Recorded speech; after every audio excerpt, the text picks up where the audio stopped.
Hello everyone, hope आप लोग अच्छे हैं।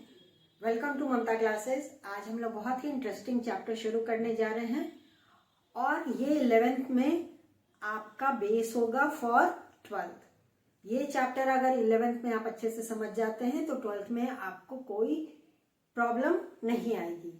हालांकि इसका पार्ट हम लोग पिछले चैप्टर में पढ़ चुके हैं और वो कौन सा चैप्टर है बेटा? वो है फाइनेंशियल स्टेटमेंट्स विद एडजस्टमेंट्स। पिछले चैप्टर में हम लोग सिर्फ फाइनेंशियल स्टेटमेंट्स पढ़े थे और यहाँ आ गया with adjustments. Financial statement business की प्रॉफिटेबिलिटी और फाइनेंशियल पोजीशन के बारे में सारा इंफॉर्मेशन दे देता है। ये बिजनेस का रिपोर्ट कार्ड है जिसको हम सर्टेन पीरियड के एंड में बनाते हैं, नॉर्मली हाफ ईयरली या ईयरली बेसिस पे। तो बिजनेस जो रन हुआ है वो प्रॉफिट अर्न किया है, लॉस हुआ है, ये जानने के लिए हमको कुछ तो बनाना पड़ेगा ना। और जो स्टेटमेंट हम बनाते हैं वो होता है प्रॉफिटेबिलिटी स्टेटमेंट। इसके अलावा बिजनेस की आर्थिक स्थिति कैसी है, बिजनेस के पास कैश कितना है, बैंक बैलेंस कितना है, संपत्ति खुद की कितनी है, कितना का कैपिटल है, कितना कर्ज है, ये सब जानने के लिए हम पोजीशन स्टेटमेंट बनाते हैं यानी कि बैलेंस शीट। तो फाइनेंशियल स्टेटमेंट में जो पहला स्टेटमेंट हम बनाते हैं वो होता है प्रॉफिटेबिलिटी स्टेटमेंट।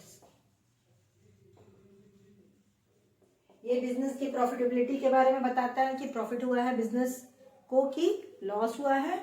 और दूसरा है पोजीशन स्टेटमेंट।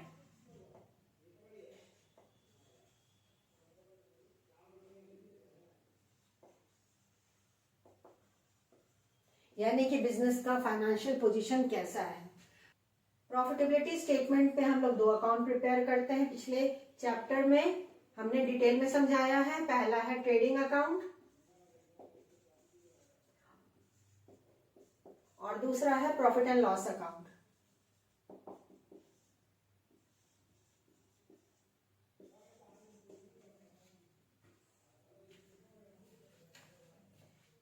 ये चैप्टर समझने से पहले जो बच्चे मेरा पिछला वीडियोस नहीं देखे हैं रिलेटिंग टू फाइनेंशियल स्टेटमेंट्स, पहले वो सारा वीडियो आप देख लीजिए। प्लेलिस्ट में सारा वीडियोस फाइनेंशियल स्टेटमेंट का डाला हुआ है, पहले वहां अच्छे से समझ लीजिए उन सारे टॉपिक्स को। उसके बाद इस चैप्टर को आप पढ़ेंगे तो फटाफट आपको समझ में आता जाएगा। पोजीशन स्टेटमेंट में जो हम लोग स्टेटमेंट बनाते हैं वो होता है बैलेंस शीट।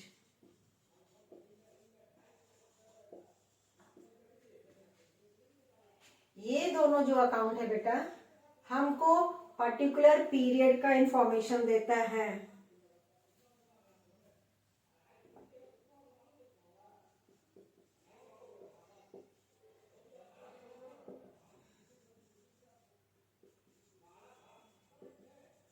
अगर हम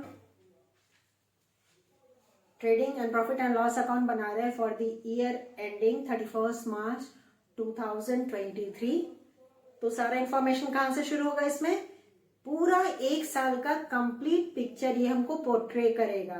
यानी कि फ्रॉम 1 अप्रैल 2022 टू 31 मार्च 23 जितना बिजनेस की एक्टिविटीज होगी, बिजनेस का जो भी परफॉर्मेंस रहा, उससे जो भी आउटपुट या रिजल्ट रहा वो रिफ्लेक्ट होगा इन दोनों अकाउंट्स में। Balance sheet is prepared at a particular date as at जिस भी डेट को, मान लीजिए 31 मार्च 2023 को प्रिपेयर किए हैं तो ये जो बैलेंस शीट है ये हमको पिक्चर किस डेट का देगा? 31 मार्च 2023। अगर आज प्रिपेयर कर रहे हैं तो आज का फाइनेंशियल पोजीशन के बारे में हमको बताएगा। कल बनाएंगे तो सारा पिक्चर चेंज हो जाएगा, कल की आर्थिक स्थिति कैसी है ये बताएगा। ये पूरे पर्टिकुलर पीरियड का और ये पर्टिकुलर डेट का। अब एडजस्टमेंट्स क्या होता है मैम? एडजस्टमेंट से पहला आइटम वो कंसिडर होता है जो कंप्लीटली ओमिटेड है।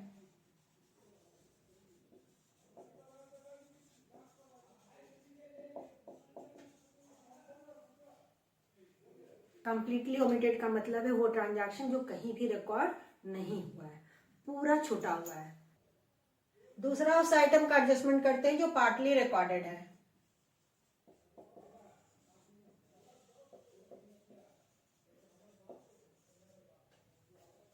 मतलब या तो डेबिट में रिकॉर्ड हुआ है या क्रेडिट में रिकॉर्ड हुआ है, तो जो मिसिंग है उसका एडजस्टमेंट यहाँ पे करेंगे। तीसरा जो रॉन्गली रिकॉर्डेड है,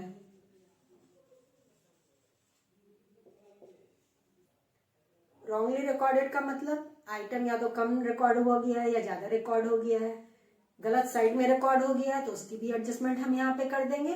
तो ये 3 आइटम है जिसकी एडजस्टमेंट की जाती है जब हम फाइनेंशियल स्टेटमेंट्स बनाते हैं। अब ये पता कैसे चलेगा मैम कि इसका एडजस्टमेंट्स करना है?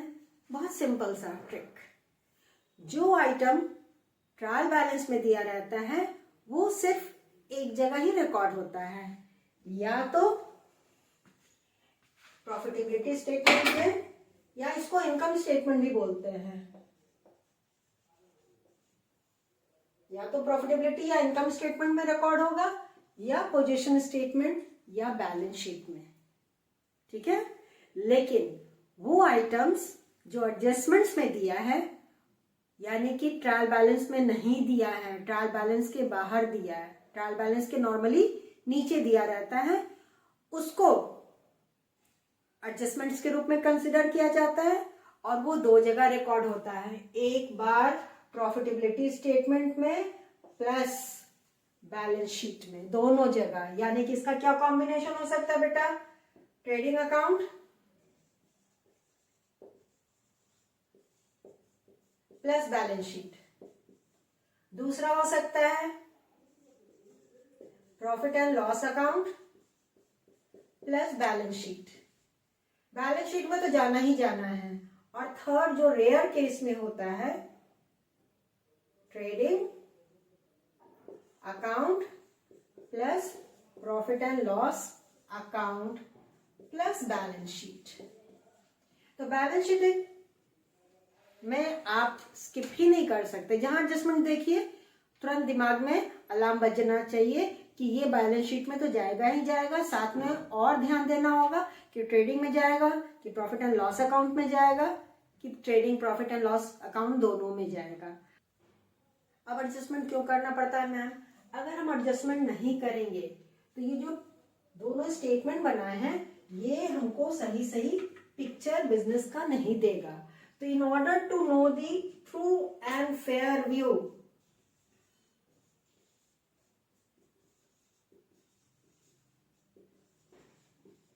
of the financial statements,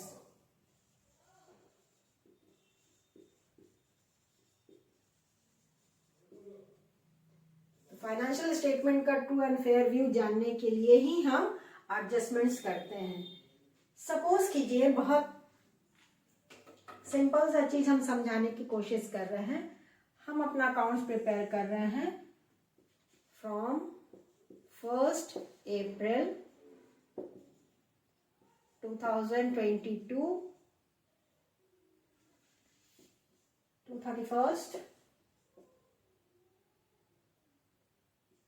March 2022। मतलब अप्रैल से शुरू हुआ मेरा अकाउंट्स प्रिपेयर होना और एंड होगा ऑन 31st मार्च। इस पूरे पीरियड का मतलब 11 महीने का हमने रेंट पेमेंट कर दिया है।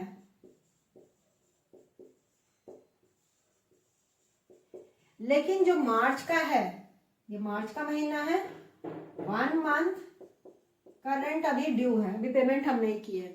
नॉर्मली महीना मेरा खत्म हो जाता है, 31 तारीख कंप्लीट हो जाता है, उसके बाद हम उसका पेमेंट रेंट या नॉर्मली कोई भी खर्च होता है उसका पेमेंट हम अप्रैल में करेंगे। अप्रैल का पेमेंट मई में, मई का पेमेंट जून में, वैसे ही होता है नॉर्मली। पूरा हम उसका बेनिफिट ले लेते हैं फिर पेमेंट करते हैं। सैलरी का भी वैसा ही, मेरा स्टाफ काम कर लेगा, कंप्लीट हो जाएगा महीना, उसके बाद हम उसका पेमेंट करते हैं। उसी तरह से इलेक्ट्रिसिटी चार्जेस भी है। तो ऑन दैट कॉन्सेप्ट 11 महीना का रेंट तो हम दे चुके हैं, लेकिन जो मार्च महीने का रेंट है वो भी बकाया है, उसका पेमेंट हम अप्रैल में करेंगे। हर महीने का रेंट सपोज कीजिए ₹2000 पर मंथ है, तो 11 महीने का रेंट हमने दिया होगा 22,000 टोटल। 1 महीने का रेंट 2,000 अभी ड्यू है, तो ये 1,000 का रेंट हम रिकॉर्ड करेंगे कि नहीं करेंगे? अब देखिए, अकाउंट्स मेंटेन करने का 2 मेथड है। Cash basis of accounting,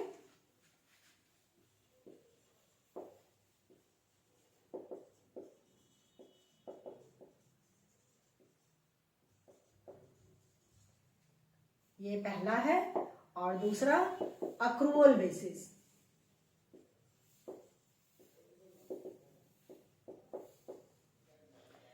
cash basis of accounting में मतलब जिस पीरियड में हमको कैश मिलेगा उसकी एंट्री उसी पीरियड में की जाती है। नॉर्मली हम इस कॉन्सेप्ट के बेसिस पे अपना अकाउंट्स मेंटेन करते हैं। अक्रूवल बेसिस का मतलब जिस पीरियड का खर्च है उसी पीरियड में उसको रिकॉर्ड करेंगे, चाहे हम अभी उसका पेमेंट किए हो चाहे ना किए हो। ये रूल इनकम के लिए भी अप्लाई होता है। जिस पीरियड का इनकम है, जिस फाइनेंशियल ईयर का इनकम है, उसको उसी फाइनेंशियल ईयर में लिखा जाता है, चाहे वो इनकम अभी हमको मिला हो चाहे ना मिला हो। ऐसा नहीं करेंगे तो हमको क्या होगा? सिर्फ 11 महीने का ही ना खर्च दिखेगा, जबकि हम रेंट 12 महीने का बनता है। बेनिफिट तो ले चुके हैं, किसी और का प्रॉपर्टी उसको हम यूज कर चुके हैं। सैलरी है तो किसी और का सर्विस हम रिसीव कर चुके हैं, लेकिन पेमेंट नहीं की है। तो कॉन्सेप्ट सेज कि आपको पूरे 12 महीने का ट्रांजैक्शंस का जो भी खर्च है उसको लिखना होगा, अदरवाइज जो प्रॉफिट दिखेगा वो सही प्रॉफिट नहीं होगा, सही पिक्चर नहीं देगा बिजनेस के बारे में। तो उन एडजस्टमेंट्स को कंसिडर करते हुए हमको अपना फाइनेंशियल स्टेटमेंट्स बनाना है। यानी कि टोटल हमारा, अगर रेंट की बात करते हैं तो इसमें 22,000 में 2,000 जोड़ देंगे जो बकाया है, और टोटल रेंट मेरा शो होगा in the profit and loss account as ₹24,000। Concept समझ में आ गया ना? अगर इस फाइनेंशियल ईयर में नहीं दिखाएंगे तो वो किस फाइनेंशियल ईयर में चला जाएगा? नेक्स्ट फाइनेंशियल ईयर में, तो वहां ज्यादा दिखेगा और इस फाइनेंशियल ईयर में कम दिखेगा। का जो सिलेबस है उसमें टोटल हमको 22 एडजस्टमेंट्स पढ़ना है। एक एक आइटम हम कंसिडर करते जाएंगे और उसका क्या ट्रीटमेंट होगा फाइनेंशियल स्टेटमेंट्स में वो हम लोग डिटेल में समझेंगे। तो इसको अगर आपने अभी तक नोट नहीं किया तो इसका नोटिंग कर लीजिए, या तो स्क्रीनशॉट ले लीजिए। अब इस तरफ हम लिख रहे हैं items to be adjusted.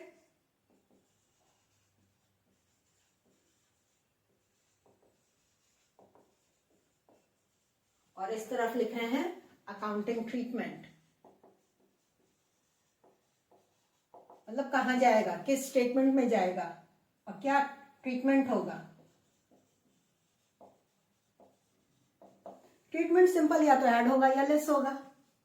Item जो एडजस्ट होता है वो तो इनकम स्टेटमेंट में या तो एडजस्ट होगा,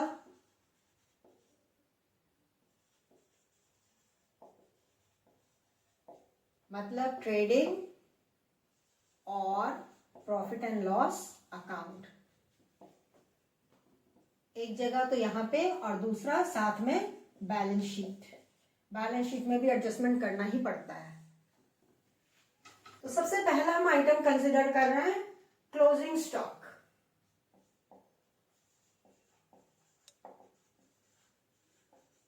ये हम लोग पीछे के चैप्टर में पढ़ चुके हैं। आपने ध्यान दिया होगा कि क्लोजिंग स्टॉक को नीचे में लिखा रहता था ट्रायल बैलेंस कंप्लीट करने के बाद।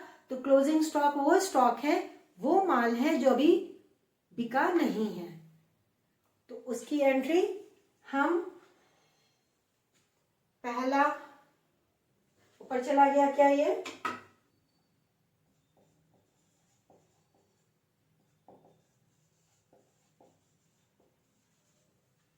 तो सबसे पहले इसको हम रिकॉर्ड करते हैं अपने ट्रेडिंग अकाउंट में, क्रेडिट साइड। क्रेडिट साइड के ट्रेडिंग अकाउंट के क्रेडिट साइड में जाता है, तो ट्रेडिंग अकाउंट और क्रेडिट साइड जितना क्लोजिंग स्टॉक रहता है उसको लिख देते हैं, और साथ में बैलेंस शीट में एसेट साइड। जितना रहेगा उसको बस लिख देंगे। दूसरा, outstanding expenses.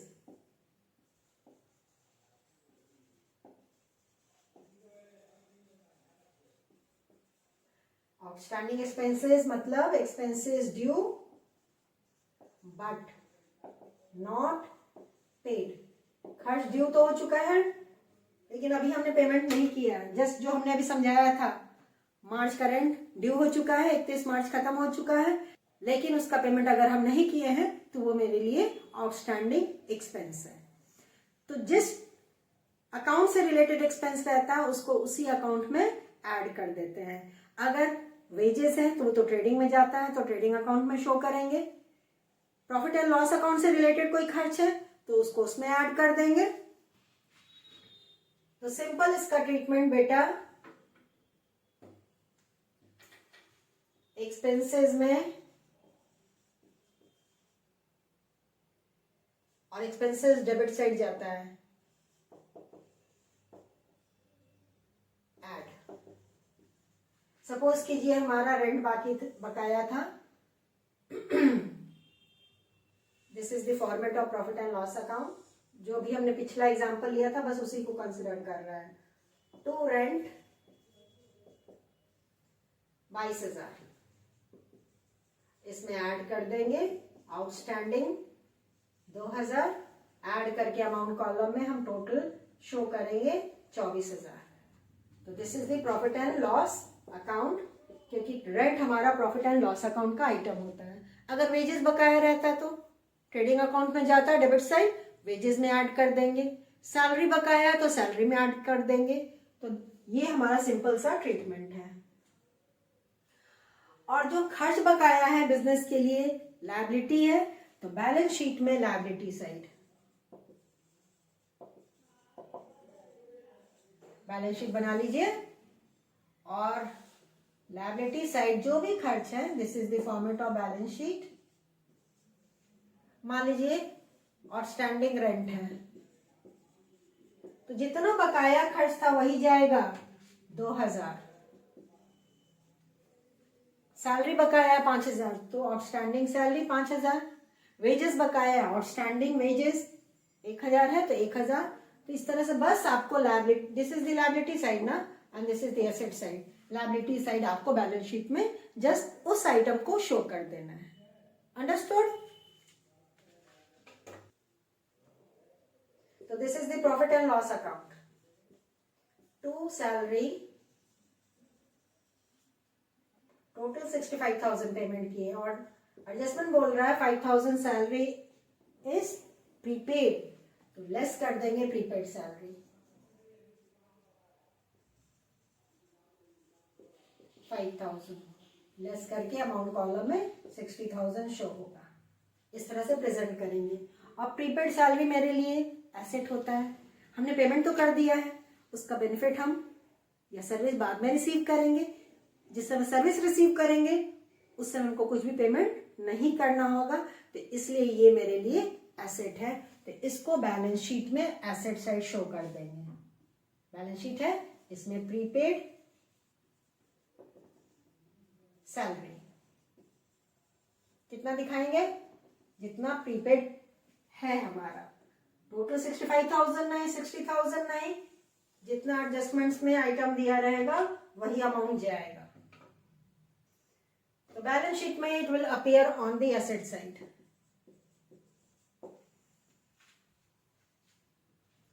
Next, depreciation.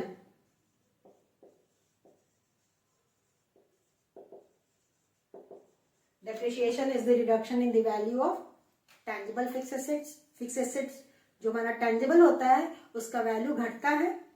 Value घटता है क्योंकि हम उसको यूज करते हैं, या टाइम पास होता है, टाइम बीतने की वजह से भी उसकी वैल्यू घट जाती है, या कोई भी दूसरा रीजन हो सकता है। तो ये जो गिरावट आती है फिक्स एसेट्स की वैल्यू में, उसको हम डेप्रिशिएशन बोलते हैं।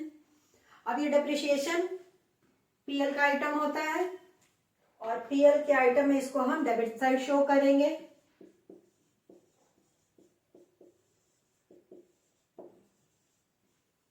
मान लीजिए हम डेप्रिशिएशन कैलकुलेट किए फर्नीचर पे, तो यहाँ पे लिख देंगे टू डेप्रिसिएशन ऑन फर्नीचर,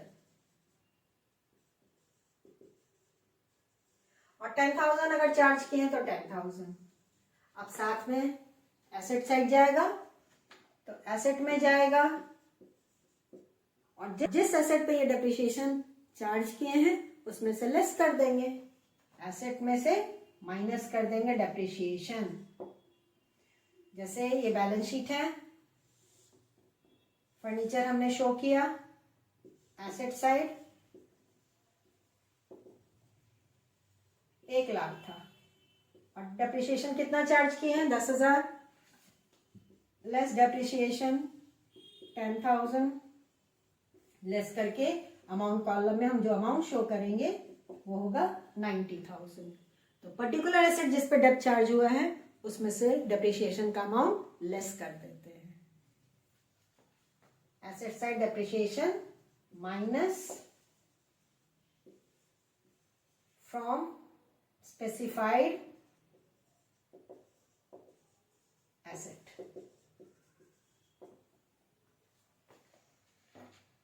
दो जगह एडजस्टमेंट्स हो गया। Next accrued income.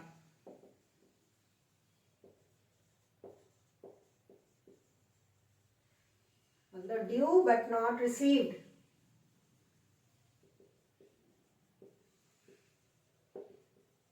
एक्सपेंसेस रहता तो आउटस्टैंडिंग वर्ड यूज होता है, इनकम के लिए अक्रूड वर्ड यूज होता है।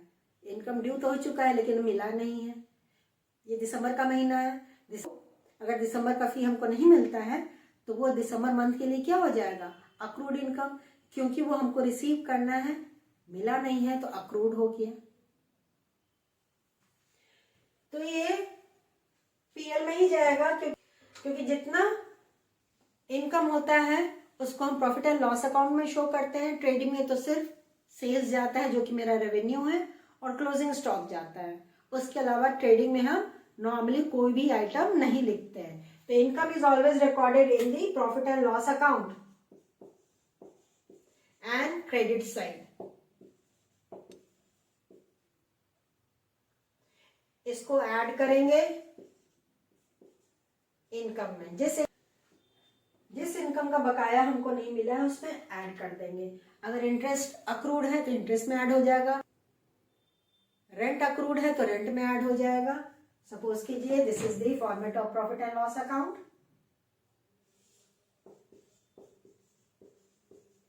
बाय इंटरेस्ट 50,000 मिला है और 10,000 अभी अक्रूड है तो add accrued interest 10,000, amount column में 60,000 रिकॉर्ड हो जाएगा। This is the credit side, this was the debit side.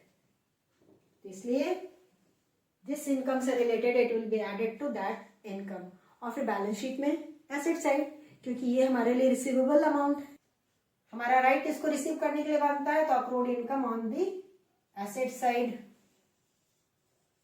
Accrued interest 10,000।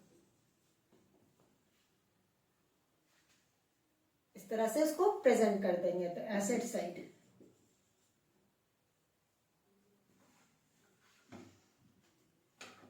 हम एकदम डिटेल में आपको समझा रहे हैं ताकि आपको कॉन्सेप्ट एकदम समझ में आ जाए। रटवा भी सकते थे कि ये इधर जाएगा ये उस साइड जाएगा, तो वो तो सिर्फ रटंत विद्या हो जाएगा।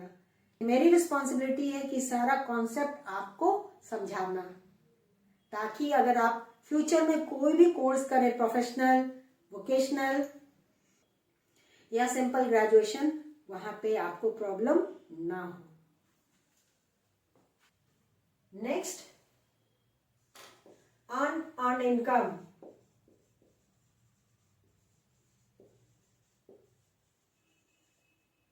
यानी कि एडवांस इनकम। इसका मतलब वो इनकम हो गया जो भी हम कमाए नहीं है लेकिन पहले ही हमको मिल गया है। कोई बच्चा क्या किया, नेक्स्ट मंथ का भी फी इसी महीने में दे दिया, तो वो मेरे लिए एडवांस इनकम हो गया। तो उसकी एंट्री भी तो करनी होगी ना। इस पीरियड से रिलेटेड नहीं है, नेक्स्ट पीरियड से रिलेटेड है। इसके बदले में हम उसको कब पढ़ाएंगे, नेक्स्ट पीरियड में पढ़ाएंगे। तो इस पीरियड के इनकम में से उसको माइनस कर देंगे, जस्ट लाइक प्रीपेड एक्सपेंसेस। तो ये प्रॉफिट एंड लॉस अकाउंट में जाएगा, क्रेडिट साइड। और जिस इनकम से रिलेटेड है उसमें से उसको माइनस कर देंगे।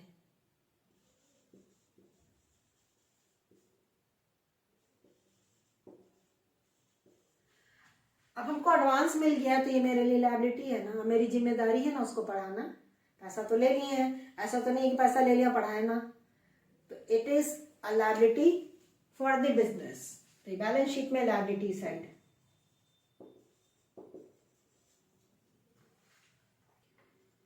Next, interest on loan.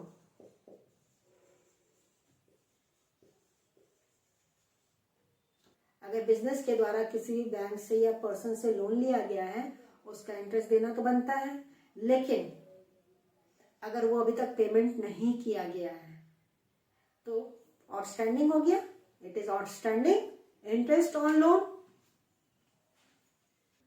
तो ये प्रॉफिट एंड लॉस अकाउंट में डेबिट साइड जाएगा।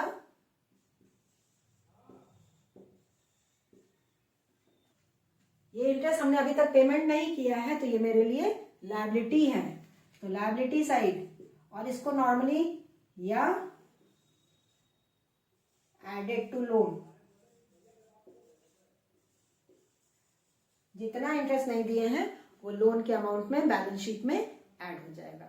लोन हमारे लिए लायबिलिटी ही होता है, तो या तो सेपरेट आइटम करके दिखाइए लायबिलिटी साइड, या जो लोन हम लिखेंगे उस लोन में ऐड करके दिखा सकते हैं। एक और,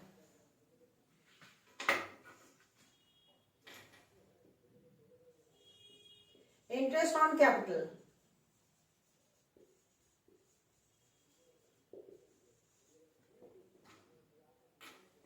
बिजनेस कैपिटल पे इंटरेस्ट देती है ओनर को,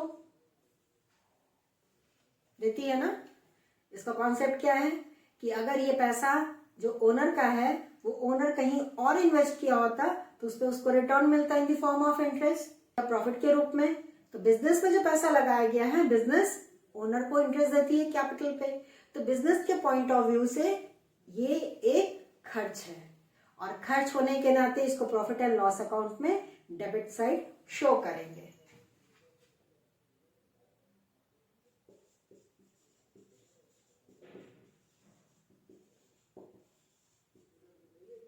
साथ में बैलेंस शीट में लायबिलिटी साइड शो करेंगे और इसको कैपिटल में ऐड कर दिया जाता है, क्योंकि इससे ओनर का कैपिटल तो बढ़ेगा ना।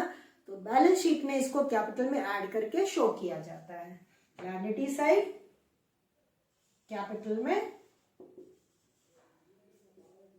Plus.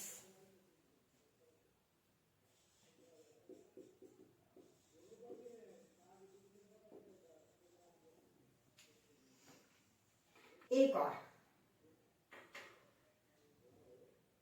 Next, interest on drawings.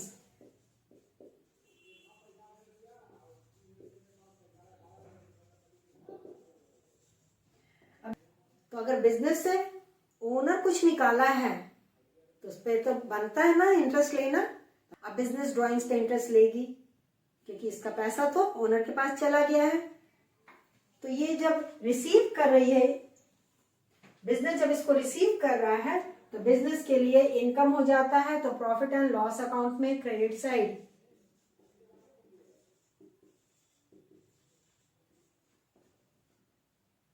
और बैलेंस शीट में मैम कैपिटल से माइनस इंटरेस्ट ऑन ड्राइंग्स।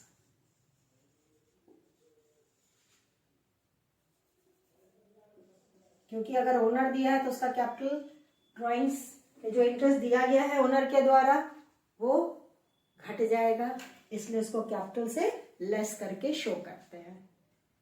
तो आज हमने आपको 9 एडजस्टमेंट्स समझा दिया है, इसको ध्यान से समझ लीजिएगा। बाकी का एडजस्टमेंट्स हम लोग नेक्स्ट क्लास में सीखेंगे। मिलते हैं नेक्स्ट क्लास में, तब तक अपना ख्याल रखिए, खुश रहिए, बाय।